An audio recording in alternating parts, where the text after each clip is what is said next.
Kid, Perfect Day à 7h22. Bonjour Aurore. Bonjour Ben. Bienvenue dans le froid. Oui. Le mot du jour sur Buzz Radio. Et pour beaucoup d'entre vous, soyez prudents sur les routes. En tout cas, oui, il allait geler toute la nuit et à mon avis, c'est pas prêt de se terminer. Bon, tu es de retour pour une nouvelle édition de Ton Pense Bête. En pleine forme? Oui. Oui, comme un mardi. Bon, t'écoutes. Alors Ben, à force, je crois que ce n'est plus un secret pour personne. J'ai souvent un avis sur la manière dont devrait fonctionner notre monde et je n'hésite pas à critiquer vertement toutes les dérives que je peux constater par rapport à cet idéal. Pourtant, il est un certain nombre de combats qui me restent tellement étrangers que je ne comprends même pas ce qui peut les motiver, à savoir tout ce qui peut toucher à la manière dont les uns ou les autres mènent leur vie privée. Mon problème, c'est que je ne vois pas en quoi cela peut fondamentalement déranger un citoyen lambda qu'un tout autre citoyen ne vive pas sa sexualité ou sa vie amoureuse comme lui ou porte telle ou telle marque extérieure de sa foi, par exemple. J'ai beau chercher à comprendre, je bloque. Pourtant, vu le succès grandissant des discours très conservateurs comme celui qu'incarne Fillon en France en ce moment, il serait quand même intéressant d'identifier sur quoi ces revendications se basent.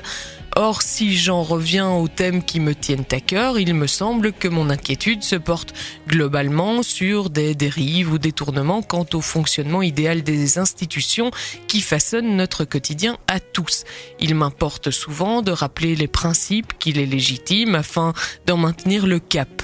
Comment se fait-il dès lors que la famille ou la religion, pour reprendre mes deux exemples précédents, ne m'apparaissent pas, comme pour certains, comme des institutions à la dérive ?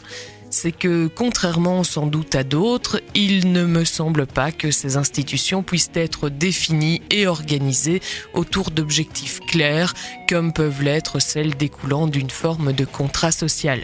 Ainsi, j'aurais tendance à penser que c'est au contrat social de s'adapter aux évolutions de nos manières de vivre, la famille ou la religion, et non pas à celle-ci de se plier aux exigences du contrat social.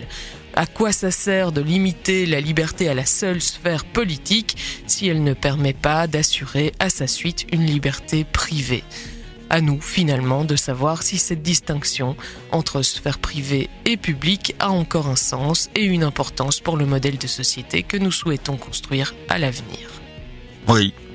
Bon, en même temps, là, on passe toujours par la case politique, donc on ne changera pas tout d'un coup non plus. Non. Oui, tu amènes une question et j'ai pas l'impression d'avoir de réponse en t'écoutant. Mais c'est peut-être que je n'ai pas de réponse moi-même. C'est une réflexion, quoi. Je me pose des questions.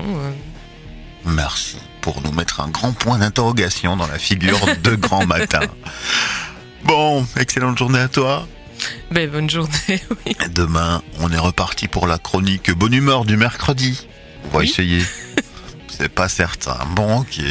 Merci en tout cas. Excellente journée à l'écoute de Buzz Radio. La suite en musique, Ineka Mosé avec Here Comes the Hot Stepper.